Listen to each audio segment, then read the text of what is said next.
الذين يقولون ربنا أخرجنا من هذه القرية الظالم أهلها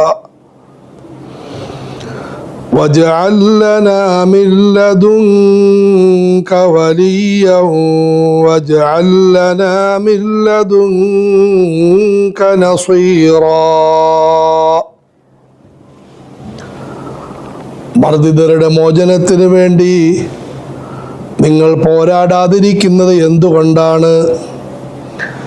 അല്ലദീന യഖൂലൂന റബ്ബനാ അഖ്രിജ്നാ, അവർ പറഞ്ഞുകൊണ്ടിരിക്കുന്നു ഞങ്ങളുടെ രക്ഷിതാവേ, അഖ്രിജ്നാ, ഞങ്ങളെ നീ രക്ഷിക്കണമേ, മിൻ ഹാദിഹിൽ ഖറിയ, ഈ നാട്ടിൽ നിന്നും, അല്ലാലിമി അഹ്ലുഹാ, നാട്ടുകാർ അക്രമികളായ ഈ നാട്ടിൽ നിന്നും ഞങ്ങളെ രക്ഷിക്കണമേ, വജഅൽ ലനാ മിൻ ലദുൻക വലിയ, ഞങ്ങൾക്ക് നിന്റെ ഭാഗത്ത് നിന്നും ഒരു രക്ഷാധികാരിയെ നൽകണമേ, വജഅൽ ലനാ മിൻ ലദുൻക നസീറാ, നിന്റെ ഭാഗത്ത് നിന്നും ഞങ്ങൾക്കൊരു സഹായിയെയും നൽകണമേ.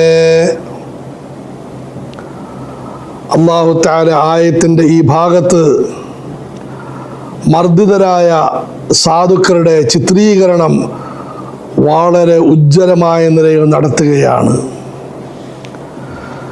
الذين يقولون ربنا أخرجنا من هذه القرية, നിങ്ങൾ എന്തുകൊണ്ടാണ് മർദ്ദിതരുടെ മോചനത്തിന് വേണ്ടി പരിശ്രമിക്കാത്തത്, അതിനുവേണ്ടി നിങ്ങൾ പോരാടാത്തത്? അവർ പടച്ചവനോട് നിലവിളിച്ച് പ്രാർത്ഥിക്കുന്നു, പടച്ചവനെ, അക്രമികളായ ഈ നാട്ടുകാരിൽ നിന്നും ഈ നാട്ടിൽ നിന്നും ഞങ്ങളെ നീ രക്ഷിക്കണമേ, വജഅൽ ലനാ മിൻ ലദുൻക വലിയ്യൻ വജഅൽ ലനാ മിൻ ലദുൻക നസീറാ, നിന്റെ ഭാഗത്ത് നിന്നും ഞങ്ങളുടെ കാര്യങ്ങളെല്ലാം ശ്രദ്ധിക്കുകയും ഞങ്ങളെ സഹായിക്കുകയും ചെയ്യുന്ന ഒരു വ്യക്തിയെ ഞങ്ങൾക്ക് നൽകണമേ. റസൂലുള്ളാഹി സ്വല്ലല്ലാഹു അലൈഹി വസല്ലം ഈ ആയത്തിൻ്റെ പ്രേരണ പ്രകാരം ഇവരുടെ മോചനത്തിന് വേണ്ടി ആഗ്രഹിച്ചു, ആലോചിച്ചു, പടച്ചവനോട് പ്രാർത്ഥിച്ചു, കഴിവിൻ്റെ പരമാവധി പരിശ്രമിച്ചു.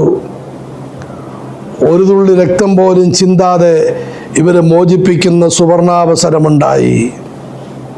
അത് ഇസ്ലാമിലെ പോരാട്ടമെന്ന് പറഞ്ഞാൽ വാളുകൊണ്ടും തോക്കുകൊണ്ടുമുള്ള പോരാട്ടം മാത്രമല്ല, അത് നിർണായക സമയത്ത്, അത്യാവശ്യ സമയത്ത് മാത്രമാണ്. അതിനു മുമ്പ് തന്നെ പരിഹരിക്കാൻ പറ്റുമെങ്കിൽ പരിഹരിക്കണം. وَاجْعَلْ لَنَا مِن لَّدُنكَ وَلِيًّا وَاجْعَلْ لَنَا مِن لَّدُنكَ نَصِيرًا. ഈ ആയത്തിൻ്റെ അവതരണ പശ്ചാത്തലവും ആദരവായ റസൂലുള്ളാഹി സ്വല്ലല്ലാഹു അലൈഹി വസല്ലമയും സഹാബാക്കൾ ചെയ്ത മാർഗവും വിശദീകരിച്ചു. ഈ ആയത്തിൻ്റെ വെളിച്ചത്തിലാണ് പ്രവാചക വിയോഗത്തിന് ശേഷം സഹാബത്ത് ലോകത്തിൻ്റെ നാനാഭാഗത്തേക്കും ഇറങ്ങിത്തിരിച്ചത്. സത്യത്തിൻ്റെ സന്ദേശം ഉയർത്തണം, അക്രമത്തെ ഇല്ലായ്മ ചെയ്യണം. മുഴുവൻ മുൻഗാമികളും ഇങ്ങനെയാണ് പരിശ്രമിച്ചിട്ടുള്ളത്. വെറുതെ യുദ്ധം ചെയ്യുക, ആളുകളെ കൊല്ലുക, വഴക്കുണ്ടാക്കുക ഇസ്ലാമിൻ്റെ ലക്ഷ്യമായി ഇന്ന് പ്രചരിപ്പിക്കപ്പെടുന്നുണ്ടെങ്കിലും അതുമായി ഇസ്ലാമിന് യാതൊരു ബന്ധവുമില്ല. ഈ മാർഗങ്ങളിലൂടെ ജനങ്ങൾ നന്നാകുമെങ്കിൽ സന്തോഷം, നമുക്ക് യാതൊരു പ്രശ്നവുമില്ല. ഭൂരിഭാഗം സ്ഥലങ്ങളും ഈ രീതിയിലാണ് അക്രമമില്ലാത്തതായ സാഹചര്യത്തിലേക്ക് മാറിയത്.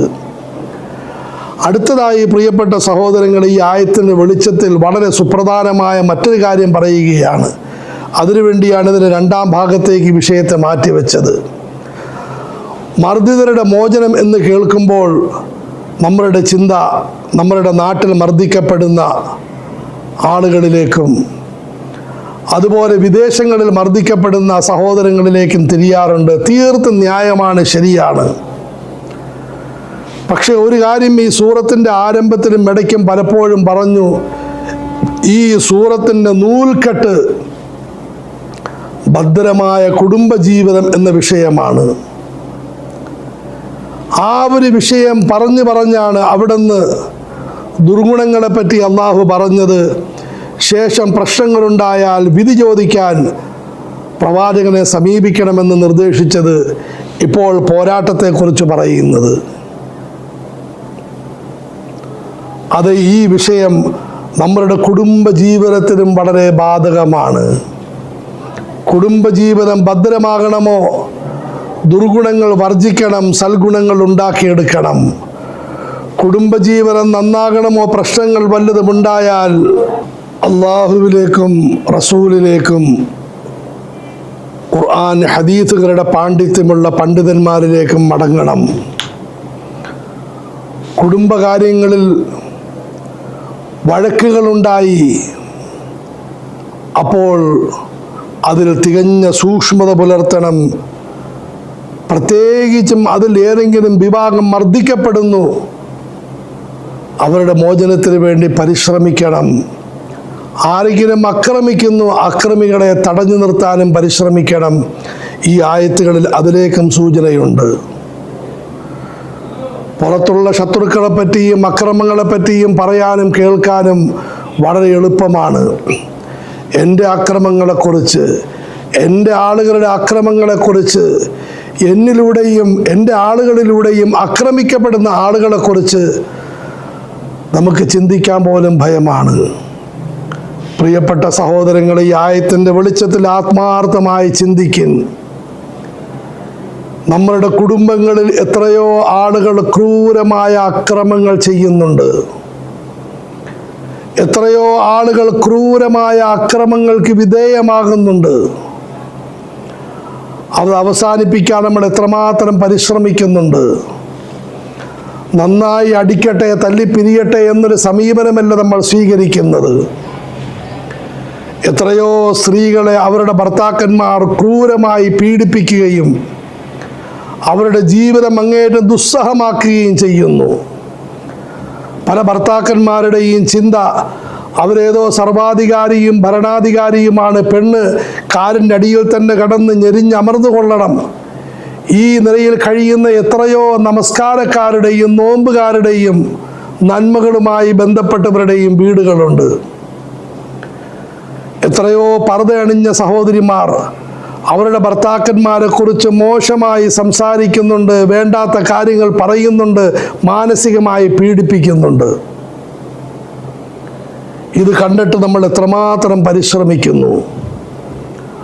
ഓരോ മഹല്ലുകളിലും മസ്ലഹത്ത് കമ്മിറ്റി എന്ന പേരിൽ ഒരു കൂട്ടം ആളുകളുണ്ട്. അവർ ചെറിയൊരു പരിശ്രമം നടത്തിയാൽ ഇതിലെത്രയോ പ്രശ്നങ്ങൾ അവസാനിക്കുമായിരുന്നു. അല്ലെങ്കിൽ ഈ പ്രശ്നമുള്ളവരെ അവരുടെ അരികിലേക്ക് കൊണ്ടുപോയാൽ എത്രയോ എളുപ്പത്തിൽ പരിഹരിക്കപ്പെടുമായിരുന്നു. അടുത്തൊരു സഹോദരനും ഭാര്യയും തമ്മിൽ വലിയ പ്രശ്നം. എല്ലാവരും നിരാശപ്പെട്ട് കൈയൊഴിഞ്ഞു. പക്ഷേ അവസാനം ചില സുഹൃത്തുക്കൾ മുൻകൈയെടുത്ത് അവർ രണ്ടുപേരെയും ഈ പറയപ്പെട്ട മസ്ലഹത്ത് സമിതിയുടെ അരികിലെത്തിച്ചു. എനിക്ക് വലിയ അത്ഭുതമുണ്ട്. സാധുവായൊരു മനുഷ്യൻ ഇരുന്ന് അവരുടെ കാര്യങ്ങൾ ലഘുവായി പരിഹരിച്ച് തീർത്തു. ഇന്ന് ആ കുടുംബം വളരെ സമാധാനത്തിനും സന്തോഷത്തിനും കഴിയുന്നു. അള്ളാഹു എല്ലാ കുടുംബങ്ങളെയും സന്തോഷത്തിലാക്കുമാറാകട്ടെ.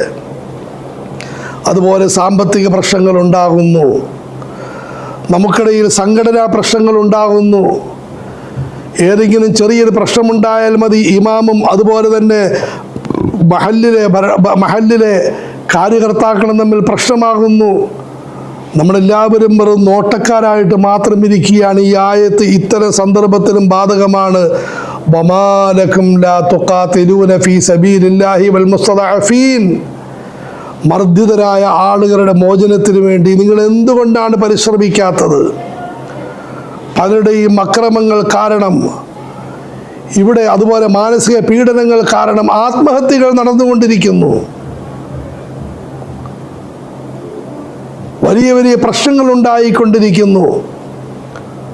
നമ്മളാകട്ടെ അതൊന്നും ശ്രദ്ധിക്കാതെയും പലപ്പോഴും നമ്മൾ അതിൻ്റെ വിഷയത്തിൽ മൗനം ദീക്ഷിച്ചും അതിനും പലപ്പോഴും നമ്മളതിനെ വലിയ നന്മയായി കണ്ട് നമ്മൾ ഒതുങ്ങി. അവന്മാർക്ക് അങ്ങനെ തന്നെ ഉണ്ടാകേണ്ടത്. ഒരിക്കലുമില്ല. നമ്മൾ ഈ ആയത്തൊന്ന് ശ്രദ്ധിക്കാൻ. വജഅൽ ലനാ മിൻ ലദുൻക വലിയ്യൻ വജഅൽ ലനാ മിൻ ലദുൻക നസീറാ. എത്രയോ സാധുക്കളായ ആളുകൾ മർദ്ദന പീഡനങ്ങൾ സഹിച്ച് പടച്ചവനെ വല്ല രക്ഷാമാർഗവും തുറന്നു തരണേ എന്ന് നിലവിളിക്കുന്നുണ്ട്. രാത്രി ഉറങ്ങാത്ത എത്രയോ ആളുകളുണ്ട്. അതുപോലെ കഷ്ടപ്പെടുന്ന എത്രയോ ആളുകളുണ്ട്. പ്രിയപ്പെട്ട ഉസ്താദെ, താങ്കളൊരു വാചകം പറഞ്ഞിരുന്നുവെങ്കിൽ, പ്രിയപ്പെട്ട സെക്രട്ടറി താങ്കളൊന്നൊരു മുമ്പോട്ട് വന്നൊരു സൂചന നൽകിയിരുന്നുവെങ്കിൽ, അതുപോലെ പ്രിയപ്പെട്ട മാതാപിതാക്കളെ നിങ്ങൾ അനാവശ്യമായ ദുർവാശികൾ മാറ്റിവെച്ചിരുന്നുവെങ്കിൽ എത്രയോ സന്തോഷത്തിൽ അവർക്ക് ജീവിക്കാൻ സാധിക്കുമായിരുന്നു. വജഅൽ ലനാ മിൻ ലദുൻക വലിയ്യൻ വജഅൽ ലനാ മിൻ ലദുൻക നസീറാ.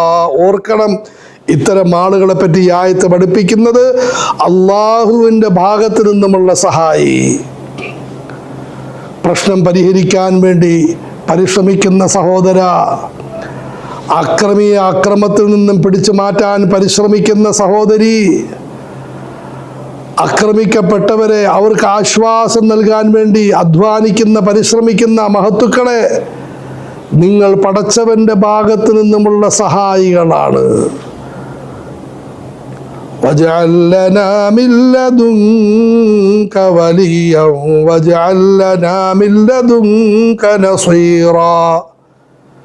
ഇവിടെയും തുറന്നു പറയട്ടെ, നമ്മൾ ഏതെങ്കിലും അമുസ്ലിമുമായി വഴക്കുണ്ടാക്കുന്നു, ഇനി അതുമായി ബന്ധപ്പെട്ട ആയത്തുകൾ വരുന്നുമുണ്ട്. സുബ്ഹാനല്ലാഹ്, ഒരു മുസ്ലിം നാമധാരിയും ഒരു അമുസ്ലിം തമ്മിൽ വഴക്കായി. ഇതിൽ അമുസ്ലിം സഹോദരൻ പീഡിപ്പിക്കപ്പെടുന്നു. ഖുർആൻ പറയുന്നു, അവരുടെ പ്രശ്നം പരിഹരിക്കാൻ, അവരെ മോചിപ്പിക്കാൻ പരിശ്രമിക്കണം. വലിയ പുണ്യകർമ്മമാണ്. അതുകൊണ്ട് ഓരോ പ്രദേശങ്ങളിലും മസ്ലഹത്ത് കമ്മിറ്റികൾ, കൗൺസിലിംഗ് സെൻ്ററുകൾ, ദാറുൽ ഖദാകൾ, പ്രശ്നപരിഹാര സമിതികൾ ഉണ്ടാകണമെന്ന് all India Muslim personal law board നിർദ്ദേശിക്കുന്നു. ഞങ്ങൾക്ക് യാതൊരു കഴിവുമില്ല എന്ന് പരിപൂർണ ബോധ്യവുമുണ്ട്. എങ്കിലും ഈ ആയത്ത് ഇൻഷാ അല്ലാഹ് നിങ്ങളിലേക്ക് വരുന്നതിനോട് കൂടി ഞങ്ങളുടെ സ്ഥാപനത്തിൽ നിന്നും ഇപ്രാവശ്യം ഇറങ്ങുന്ന അൽ ഹസനാത്ത് വെള്ളിയാഴ്ച പതിപ്പ് വിവാഹം എന്ന വിഷയത്തിലുള്ള ഒരു വിശേഷാൽ പതിപ്പാണ്. വിവാഹവുമായി ബന്ധപ്പെട്ട നിരവധി ലേഖനങ്ങൾ അതിൽ കൊടുത്തിട്ടുണ്ട്. അതിൽ അവസാനം all India Muslim personal law ബോർഡിൻ്റെ നിക്കാഹ് നാമ, വിവാഹത്തോടനുബന്ധിച്ച പ്രസ്താവന എന്ന് പറയുന്ന ഒരു അധ്യായമുണ്ട്. അതിൽ വധുവും വരനും അത് പൂർണ്ണമായി വായിച്ച് അവസാനം ഒപ്പിട്ട് ഞങ്ങൾ അത് പാലിക്കാൻ തയ്യാറാണ് എന്ന് സാധുക്കളായി ഞങ്ങളെ അറിയിക്കണമെന്ന് അത്ഭുതകരമായി ആയത്ത് വന്നതുകൊണ്ട് നിങ്ങളോട് അഭ്യർത്ഥിക്കുകയാണ്. അള്ളാഹു നമ്മൾ അനുഗ്രഹിക്കുമാറാകട്ടെ. ഞങ്ങൾക്കൊരു കഴിവുമില്ല, എങ്കിലും ഇവിടെയുള്ള ഉസ്താദുമാർ അവരുടെ ജോലി തിരക്കുകൾക്കിടയിൽ സമുദായത്തിൻ്റെ പ്രശ്നങ്ങൾ പരിഹരിക്കാൻ, ആദ്യം പറഞ്ഞ കാര്യത്തിനോട് നമ്മൾ കാര്യമായിട്ട് ദുആ ചെയ്യുന്നുണ്ട്, കഴിവിൻ്റെ പരമാവധി ആലോചിക്കുന്നുണ്ട്. അതുപോലെ അക്രമികളുടെ സാധന സാമഗ്രികൾ ബഹിഷ്കരിക്കണമെന്ന ആഹ്വാനത്തെ തുടർന്ന് പരിശ്രമിക്കുന്നുണ്ട്. പക്ഷേ രണ്ടാമത്തെ ഈ അക്രമം കുടുംബങ്ങളിൽ, നാടുകളിൽ എന്നല്ല, അമുസ്ലിം സഹോദരങ്ങളുടെ ഇടയിൽ വല്ല പ്രശ്നങ്ങളുമുണ്ടെങ്കിൽ അതും പരിഹരിക്കാൻ കഴിവിൻ്റെ പരമാവധി പരിശ്രമിക്കാൻ ഞങ്ങൾ സന്നദ്ധരാണ്. ഞങ്ങൾക്ക് വേണ്ടി നിങ്ങൾ ദുആ ചെയ്യണം. ഇതിന് യോഗ്യതയുള്ള സഹോദരങ്ങൾ ഓരോ മസ്ജിദുകൾ കേന്ദ്രീകരിച്ച്, സ്ഥാപനങ്ങൾ കേന്ദ്രീകരിച്ചും ഇതിനു വേണ്ടി പരിശ്രമിക്കണം. പരിശ്രമിക്കുന്നവരെ അള്ളാഹു അനുഗ്രഹിക്കുമാറാകട്ടെ. അള്ളാഹു ഇതിൻ്റെ വഴികൾ എളുപ്പമാക്കുമാറാകട്ടെ. ഈ ഒരു വിഷയം പറയുന്നതിന് വേണ്ടിയാണ് ഈ ആയത്തിൻ്റെ നടുക്ക് മുതൽ രണ്ടാമത് ഈ ക്ലാസ് നടത്തിയത്. അള്ളാഹു നമ്മുടെ കാര്യങ്ങളെല്ലാം ഖൈറിലാക്കുമാറാകട്ടെ.